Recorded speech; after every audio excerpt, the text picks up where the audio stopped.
महाराष्ट्राचा। नमस्कार, मी सुधा संध्यालामध्ये आपल्या सगळ्यांचं स्वागत। पुण्याच्या बाजारपेठेत 500 रुपयांच्या बनावट नोटा चलनात आल्याचा प्रकार उघडकीस आलाय। या घटनेमुळे पुण्यात खळबळ उडाली। 500 रुपयांच्या बनावट चलनी नोटा खऱ्या असल्याचे भासवून बाजारपेठेत चालवण्याच्या फसवणुकीचा प्रकार उघडकीस आलाय। दुकानदाराच्या सतर्कतेमुळे बनावट नोटांचा भांडाफोड झालाय।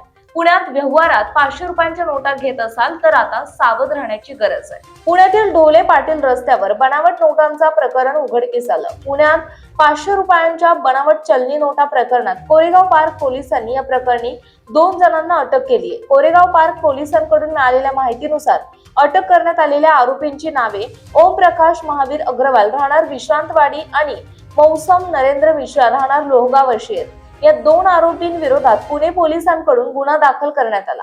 हा बनावट नोटांचा संपूर्ण प्रकार शुक्रवारी 19 जून 2026 रोजी दुपारी ढोले पाटील रस्त्यावरील मल्हार टी शॉप येथे घडला आहे। हे 2 आरोपी या चहाच्या दुकानात आले आणि त्यांनी सिगारेट खरेदी करून दुकानदाराला 500 रुपयांची नोट दिली होती। आरोपीने दिलेली 500 रुपयांची नोट घेताच तिथल्या कर्मचाऱ्याला ती नोट संशयास्पद वाटली। त्याने नोट नीट पाहिली आणि त्याची पडताळणी केली असता ती बनावट असल्याचा संशय आढळला। दुकानदाराने पोलिसांच्या नियंत्रण कक्षाला माहिती दिली। या घटनेची माहिती मिळाल्यानंतर पोलिसांनी घटनास्थळी धाव घेतली।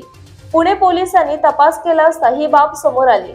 या आरोपींनी मल्हार टी शॉप मध्ये येण्यापूर्वी शेजारीच असलेल्या युनिक शॉप मध्ये याच पद्धतीने 500 रुपयांची बनावट नोट देऊन सिगारेट खरेदी केली होती। या घटनेची माहिती मिळताच कोरेगाव पार्क पोलीस ठाण्याचे पोलीस पथक मिनिटातच ढोले पाटील रस्त्यावर दाखल झाले। पोलिसांनी दोन्ही आरोपींना घटनास्थळावरून तात्काळ ताब्यात घेऊन अटक केली। त्यांच्याकडून बनावट नोटा जप्त करण्यात आल्या आहेत। या दोघांकडे अशा आणखी किती बनावट नोटा आहेत आणि या नोटा त्यांनी कुठून आणल्या याचे मोठे रॅकेट पुण्यात सक्रिय आहे का याचा तपास आता पुण्यातील कोरेगाव पार्क पोलीस करतायत। मात्र या घटनेमुळे पुणेकरांना आता 500 रुपयांची नोट घेताना तपासून पाहून घ्यावी लागेल। या प्रकरणात अधिक तपास पुणे पोलीस करतायत। ताज्या आणि महत्त्वपूर्ण बातम्या पाहण्यासाठी आजच आमच्या संध्या लाईव्ह न्यूज चॅनलला YouTube वर सबस्क्राईब करा आणि बेल आयकॉन प्रेस करा।